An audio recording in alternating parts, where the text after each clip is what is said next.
this Sunday and next Sunday, we're going to share with you I'm going to share with you my story this morning. I entitled the message, My Story, His Story, Your Story. My story is how I came to know Jesus personally, how he became the forgiver of my sins and the leader of my life. His story is me being able to tell people the story of Jesus. Me being able to tell somebody how they could ask Jesus to come into their heart and forgive their sins and lead their life. I don't have to know everything. I just need to know enough. And I have learned through the years how to do that. My story, his story, and the third part, you always make a sermon 3 points, is your story. Every one of us, if we have a relationship with Jesus, we have a story. It's not, do you have a story? It's, you have a story. Have you ever told it to somebody you work with? I'm helping in a little country church over in Ohio right now. And last Sunday, we did a baptism, and this guy was a fireman. And they were talking about how he came to know the Lord. And it was through one of my guys in my churches meeting him out in public, and they began to talk, and over a period of time, my guy telling him his story, and then he accepted Christ, and he was baptized last Sunday. So all of us have a story. If you're a Christian, your story's got 3 parts. Your life before you knew Jesus, specifically how you came to know Jesus, and third, what difference has he made in your life? Your life before Christ, specifically how you came to know him, and the difference that he's made in your life. For example, in all of our lives, there have been relationships where at one time or another, we could tell people that our story, and God will use you as a link in a chain that maybe causes somebody at some point to become a Christian themselves. I mean, think about the links in the chain for your experience of coming to know Christ. For instance, in my chain would be my parents, would be a football coach, would have been elementary school teachers that were Christians, a coach, some of my buddies, but none of them were the person that actually had me bow my head and accept Christ. All I'm saying with your story is you could be a link. You could be the first link, or you could be the link that somebody bows their head and asks Jesus in their heart with you. All of us have a story, but you got to be ready, willing, and able, and looking for those chances to share your faith. Think for just a second about the people that were chain linkers in your life. You know, nobody just heard it one time from one person and accepted Christ. Everybody has that chain effect. At least I think so. Acts 1:9 says, but Jesus is telling them right before he goes back to heaven, you're going to be my witnesses in Jerusalem, in Judea, and Samaria, and to the end of the earth. Well, you won't be if you don't tell your story. You won't be if at some point you don't tell people what Jesus means to you. For example, the woman at the well, I love how it tells her story of she goes out to get water and she meets Jesus at the well, and Jesus tells her about her life, that she's been with 4 or 5 different men, and the man she's with now she's not married to, and then they talk back and forth, and then she recognizes Jesus is who he said he was, the Messiah, and she runs back in town, and in John 4:39 it says, many of the Samaritans from the town believed in Jesus because of the woman's testimony or story, or whatever your version says. Many of the people believe because of your story. I watched, my son play the drums, and my other son preaches, and my third son just went downstairs. And I look back over my life, and I'm kind of chasing a rabbit right here, just for a second. I thought some things were so important when they were young, like sports, and that was great. But all I care is that all three of my boys know Jesus and I'm going to spend eternity with them. Nothing else matters. I so remember when I was a youth minister and I was in Huntington and I was at the county championship of wrestling. And this kid's dad screams down to him when he gets ready to wrestle, whatever his name was. Let's say it was John. John, this is the most important thing you'll ever do in your life. And I look over at him like, are you kidding me?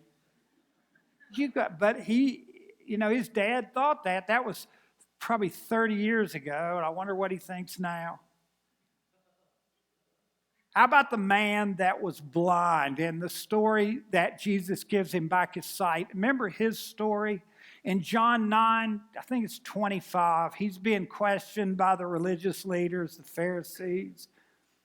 And they say, what do you think about this Jesus? And he talks back and forth. And then he finally says, they pressure him and he says, whether he's a sinner or not, I do not know. One thing I do know, I was blind and now I can see. That's part of my story. Not physically blind, but my life was kind of screwed up and Jesus turned it around. There is only one major motivation for telling your story. One major motivation, and that would be love. It would be after what Jesus has done for me, there ain't nothing I wouldn't do for him. After the change he's made in my life, obviously going to the cross, there's nothing I wouldn't do for him. I'm going to tell people about him. Today, just for a few minutes, somebody said to me after the first service, I'm an old guy. My story's long if I told you the whole story. So I've got to do my best not to ramble, and I got to do my best to say what's most important for you to hear today, and only God can help me do that. I challenge you sometime in the next week or so to go home and write out in a page or two your story. Your life before Jesus, specifically how you came to know him, and any difference that he's made in your life. And do it in a page or a page and a half, because most of the time, somebody ain't going to sit and listen to you for 30 minutes telling your story, but they'll listen for a couple of minutes, 3 minutes. Well, I'm going to go more than 3 minutes with my story. But I could tell you my story in 3 minutes. I worked on it, so I'd be able to do it with people I run into. But here's just a little bit of my story. I grew up in a Christian home. I grew up in a Leave It to Beaver kind of family. We ate at the table. I never heard my mom and dad cuss. I had 2 brothers. I'm the oldest.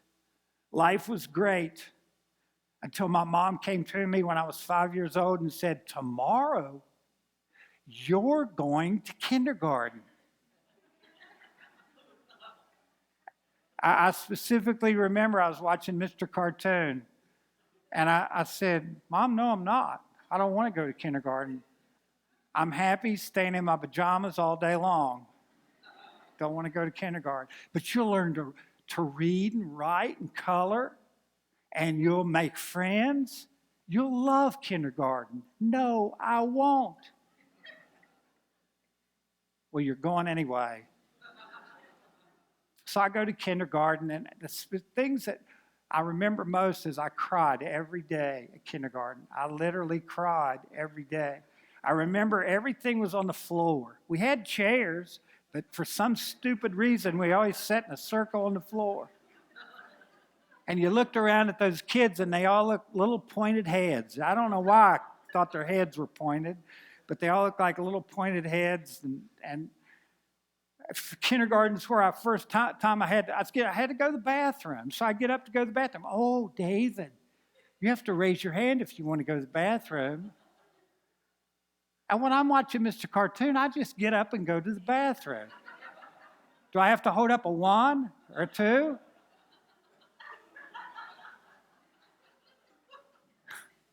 Kindergarten was not for me. I cried every day till I quit. My mother finally pulled me out of kindergarten. When I was in kindergarten, it was an option, so I made it an option. I'm not going. A year passed, and my mother said, "You got to go to first grade." Is it optional? No, it's not optional. I went to first grade, and the thing that scared me the most the first day was I had to find my bus after school, and it looked like there were 75 million buses lined up down through there.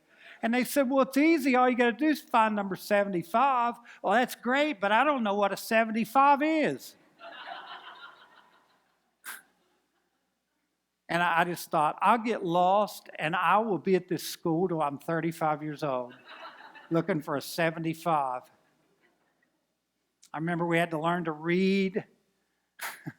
See Jane run, run, run, run. Remember those? See Dick run, run, run, run. Spot. I named my dog Spot because of that. First grade was just, I had to learn to write inside the lines. The lines were that far apart, but I still had a rough time doing it. The pencils were that long. They had no eraser on them either. I don't know why. I guess teacher wanted to see if you could mess up. But I remember I had to learn to write my name, and I laid it on my shoulder, laid the pencil on my shoulder, and I wrote D, A, held my hand up. She thought I had to go to the bathroom. Nope, that wasn't it. I need another piece of paper to finish out my name here. And you got to get all David on one sheet of paper. You're kidding me. That ought to be like the 11th grade. Not the first grade. A little later I learned to do that, but school, playground, I didn't like going out on the playground. There were all kinds of weird people on the playground. I had this guy that sat beside me, always tied girls' hair to the back of the chair, and just weird things. And it was just not a pleasant experience. School wasn't for me. The homecoming dance the kids went to this Friday, I have horrible memories of homecoming dance. And when I was in, this was the 6th grade. I don't even think it was a homecoming dance. It was just a school dance. And all the girls are on this side in the gym, and all the guys are on this side. And they start dancing. Nobody dances. A couple girls dance with each other. A couple guys don't, but nobody dances. Finally, the gym teacher, he goes, "Ladies' choice." And girls just, they don't care. They have no shame at all. They all start across the gym floor towards us. And I like this girl named Linda Hastings, but it wasn't Linda Hastings coming towards me. In my memory, she had one eye right in the center of her head. She weighed about 280. She was coming right towards me. Well, that's not true, but the truth is all of us guys, at the same time, we did the thing that girls usually do. We all took off to the bathroom as the girls came across. And my gym teacher, Mr. Cummings, he still remembers us doing that. And he came to the gym or the bathroom door and made all of us march out there and dance with those girls, However, I have no rhythm like my son. It was not a pleasant experience. So whenever I hear homecomings, and it just scares me to death. My 2 problems before I became a Christian was, number 1, I feared death. I don't know why. I was young, but I feared dying, but I mainly feared my parents leaving me, or my grandparents, or aunts or uncles, because I was real close to my family. I feared death. And the other thing about me in elementary school was I had no self-confidence, 0 self-confidence. I'll just leave it at that. Junior high hit, and I could tell you funny things at junior high too, but I won't. Hit the 8th grade. Around the 8th grade, and my grandmother died. She lived next door, and she passed away real sudden, and it was the first funeral home I'd ever gone to. I'm 8th grade, 7th grade, or 8th, and I go to the funeral home, and as I kind of listen, the people are talking, some of them are even laughing, and I thought, that's awful. My grandma's dead, and you're laughing, but I get it better now as I got older, but they kept saying, my grandmother's name was Grace. And they kept saying, oh, Grace is in a better place. Grace is with Jesus now. Grace is with the Lord. Grace is with God. Grace is in heaven. And as I walked around the funeral home, I thought, I go to youth group. I go to church. I, do all the stuff with my parents at church. How do they know she's in heaven? How do they know? Are they just trying to make everybody feel better? That was the first thing that hit me that made me think, well, is it going to church, being a Christian? I don't know if it is or not. My grandmother died. 6 months later, we have a revival at our church, and my dad picked up the evangelist at the airport. And driving back, the evangelist, I'm sitting in the back seat, and the evangelist says to my dad something like, Harold, do you know anybody you could invite to church that doesn't know the Lord or is not a Christian? I don't even remember what my dad said because I'm sitting there thinking in the back seat, I don't know Jesus. I don't guess I'm a Christian. And I even got teary-eyed. I go to church, I sing in the youth choir, I listen, but I don't know if I'm a Christian or not. Well, during the course of that week, every night, the Holy Spirit put on me, you need forgiveness for your sin. I love you. The Holy Spirit didn't make me feel stupid or you're worthless. You need Jesus. It convicted me of my sin that was separating me from God. And to make a long story short, about 3 nights in, finally I came forward at the invitation. And before God, I cannot tell you I remember praying. I don't.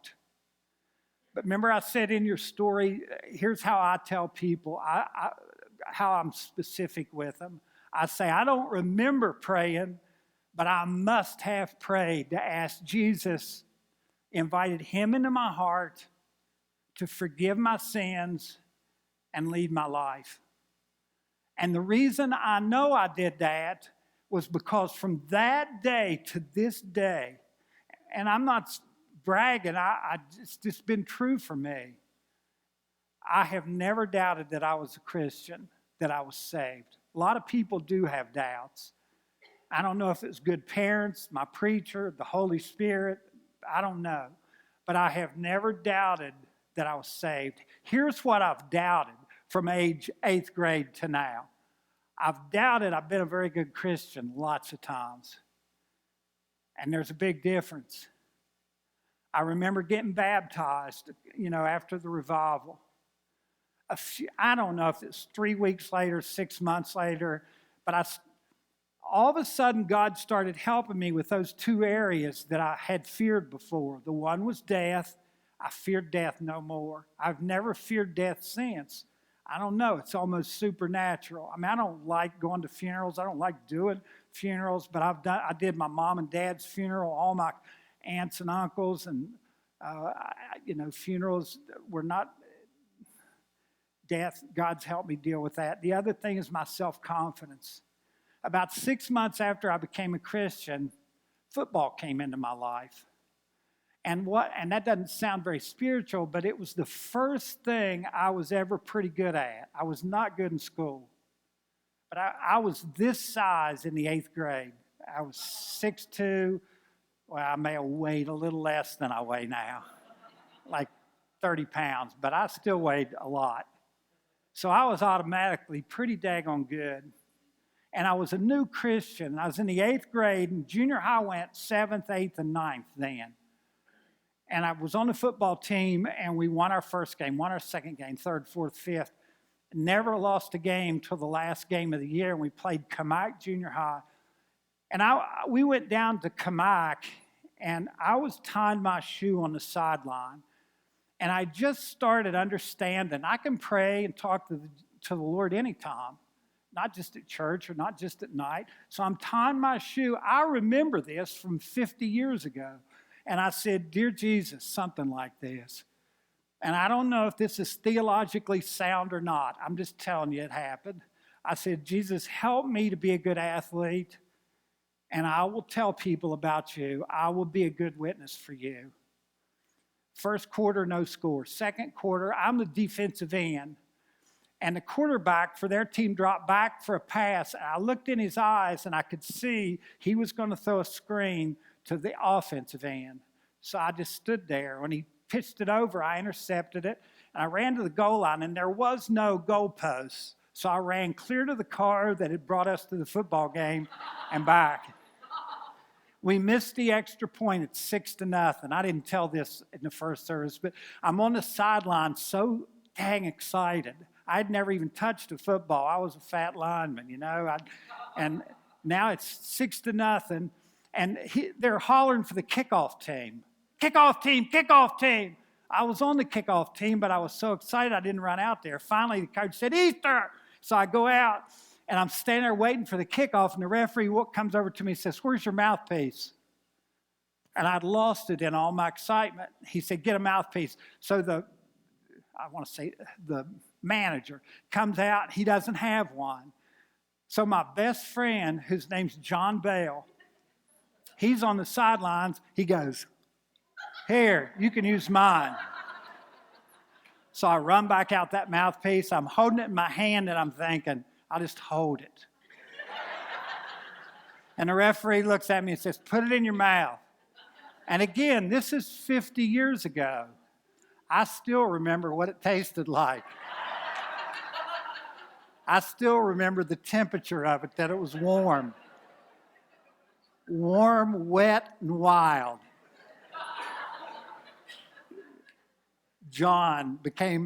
We were saliva buddies after that instead of blood brothers. We won the game 6-0, didn't score again. Next day, my first time my name had ever been in the sports page, it was an article about like this. It said, it's Easter in October in Milton. And then it tells this article about I scored the touchdown. And the Lord reminded me, or I remembered, I said I would give him glory and I thought, it's just a coincidence. 9th grade rolled around, I was captain of the team. We won the county again. 10th grade rolled around, 11th grade. After my 11th grade, and before God, I was not that good of an athlete. I truly believe God did this. After my junior year, we were practicing football or basketball, and this guy comes in and says, the All-State just came out. Your first team AAA All-State. And I thought, I just couldn't believe it. And that same year in Sports Illustrated, I made third team All-American when I was a junior in high school. And I go back to tying my shoes in the 8th grade, and I forgot to tell this in the first service. I got so frustrated, but after I graduated high school, and for the next 10 years after that, God used me in schools because I'd been an athlete. Not anymore, because I'm an old man and they don't care anymore, but for 10 or 15, maybe 20 years, I've been at PHS and Spoke, Parkersburg South and Spoke, Williamstown, Greenbrier East, Greenbrier West, Brook, Huntington High, Huntington East, Barbersville, Milton, Cabell Midland, just on and on and on. These Fellowship Christian athletes would invite me to come and speak to the school. You can't do that anymore. And I truly believe it all started when I was tying my shoe in the 8th grade and said, Lord, help me be a good athlete, and I'll give you the glory. When I was 14 years old, I was at a Christian movie. And at that movie, I'll just say it real quick, I felt the Lord call me into ministry. And I sat back there and I got teary-eyed.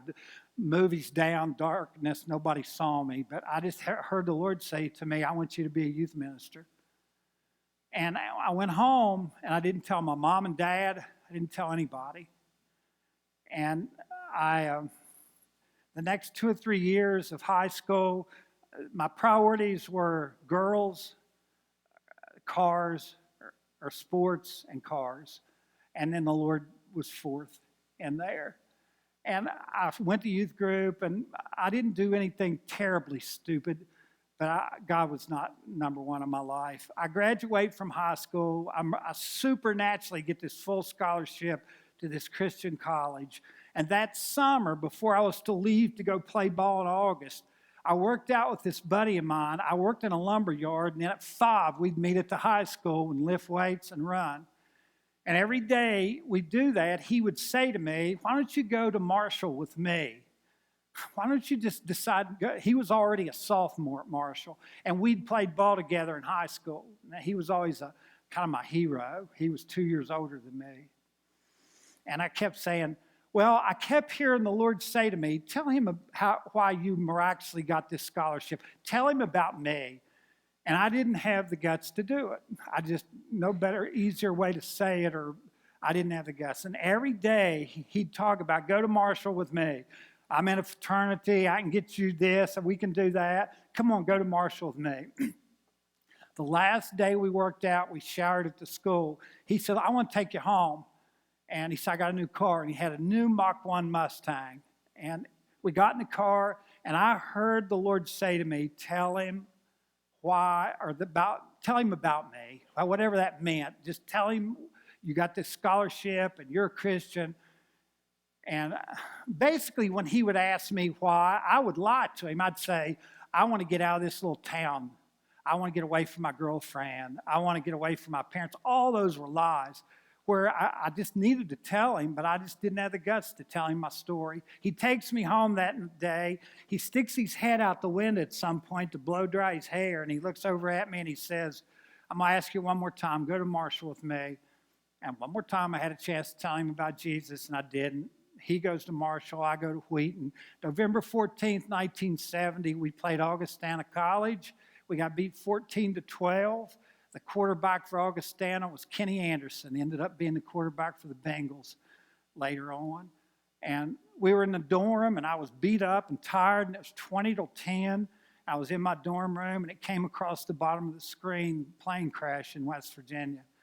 Football team, and my first initial thought, it could only be West Virginia or Marshall because nobody else traveled by plane. And then it comes and it's Marshall. And I thought, well, my buddy wasn't on the plane. I called home, and Mom said, well, we don't know. And the next morning, everybody died. Everybody who's on the plane died. And I sat down in my dorm, and I said, Lord, I need to get home and go to his funeral. And I've never heard God speak audibly, but as close to audibly, I heard the Lord say to me, David, what good's it going to do now? What are you going to do, walk up to the casket and tell him what I told you to tell him in the summer? Now, I don't know if he was a Christian or not. Maybe he was, but I know what I was supposed to do, and I didn't do it. I didn't go to the funeral. My parents couldn't afford me to go to fly me back home, but I was in the dorm that morning. It was Saturday, and I remember thinking I should have, and I didn't. And then it hit me. I said to the Lord, okay, Lord, you told me when I was 14 to go into ministry. I will, and I'll tell people about it. So I called my mom and dad, and I told them. I came home for Christmas, went back to Wheaton and stayed 2 weeks, quit, went back to Marshall, tried to play football, but the program was so messed up in February that they didn't even have a coach or nothing at that point. So I went to my preacher and I said, I feel like God's called me into ministry. And he said, well, I can get you a job in a church this summer. I said, I don't want to do that by myself. And he said, well, Mike, your buddy's thinking about the ministry too. So we did summer youth ministry that summer at Point Pleasant. It was an awesome experience. Next summer, they asked us back. My buddy didn't want to go. In fact, now he's a corporate lawyer in Columbus and a billionaire. And he can't be as happy as I am, or any happier than I am, in the direction the Lord took my life. I went back that summer, and then they asked me to go back and go to Marshall and live there. And so all through college, I worked in that little church as a youth minister. I graduate college, and I get a call from North Parkersburg Baptist. The pastor there had been my summer youth minister, and he asked me if I'd interview for the job. And I came up, and I was overwhelmed looking at I remember this big board room and all these chairs and these people, and I'm thinking, dear God, I can't do this. All my life, I've kind of been an excuse maker. Don't make excuses to the Lord. If he tells you to do something, do it. Well, in the end, I ended up going, and that's where I met my wife. And that's where I had 8 years that were wonderful there. Then the Lord took me to Huntington, where I was able to go back to Marshall area. And I was a college minister in the high school, junior high in the church. And when I was there, that's when Cody was born and Luke was born. And I had a fabulous experience at Highline. In 1990, 89, I was at a conference on leadership. And again, I heard God speak to me, not audibly, but I mean, as clear as a bell. I was filling in the blanks. And he says to me, David, put your pencil down. I want you to go into ministry now. I want you to be a pastor. You're not going to be a youth pastor anymore. And the tears just started flowing. I was in a room where there was nothing emotional being said. It was fill in the blank kind of leadership stuff. So I get up and I left the room and went up to my motel room, and the guy that was with me came up and said, what's the matter? And I said, I just heard the Lord tell me I'm supposed to go into ministry, or I'm supposed to be a pastor now. I go home, I tell Lisa. 2 weeks later, the pastor at the church, and I said, Lord, what do I do now? And I just didn't do anything. I just told my wife. 2 weeks later, the pastor resigns at this church I was at Highline. And they asked me to be the interim. And it was a church of about 1,000. And we were there 6 or 8 months, and I was the interim, and it was a fabulous experience. They call a pastor. In my memory, a week later, this pulpit committee comes, and they're sitting in there listening to me. And they come up to me afterwards and say, we're from Williamstown. We're from First Baptist Williamstown. Would you talk to us about being our pastor? And Lisa and I came up here, and Luke and Cody were just little. And I can remember thinking, I'm ashamed to say this, but I remember walking in the sanctuary. It was a brand new sanctuary then. I can remember thinking, I could do better than this. This church seats about 120 people, if that. And I'd been preaching to 1,000. And then the Lord just broke my heart and told me, that's where I want you. We moved to Williamstown. I was there 6 years, and it was Lisa's favorite experience of her life, my wife. It was just, the church tripled in size, money quadrupled in size. It just was, we went from 1 service to 2 services to 3 services. And then right when I was getting comfortable, I get a call from Indiana. Somebody giving my name to a church in Indiana. And Lisa and I fly down there and rent a car, and we drove in front of the church. I'd never even been to Indiana. And the church was being built. The old downtown church, they were moving to on the interstate. And it was, at that time, it was $3.5 million in 95, and it was a fabulous church. And I stopped the car on the interstate, and I got out, and I thought, I can't do this. I can't do this, Lord. How do you pay off a $3.5 million building debt? I don't know. Make a long story short again, I ended up doing it. And it was brutal on my boys to move. And I told them in the first service, this is a little side note for you. When God tells you to do something, sometimes, not always, but it is costly to you to do it. But it's also costly to those around you. It was terribly costly to my wife to go to Indiana. She didn't want to be away from her family. I didn't really. My dad had just died 6 months before, but I knew it's what the Lord wanted us to do. So we're there 7 or 8 years, and it was fabulous. And I mean, it had ups and downs, but it was a fabulous experience. And then the Lord brings us back here. And then I had a bunch of health problems. I had open heart surgery and just some other health problems. And I was at the church 5 years, and I resigned. And since then, it wasn't a month later, Luke starts this church. Luke and Eric. And I've been a part of that process. And I've been helping in little churches ever since.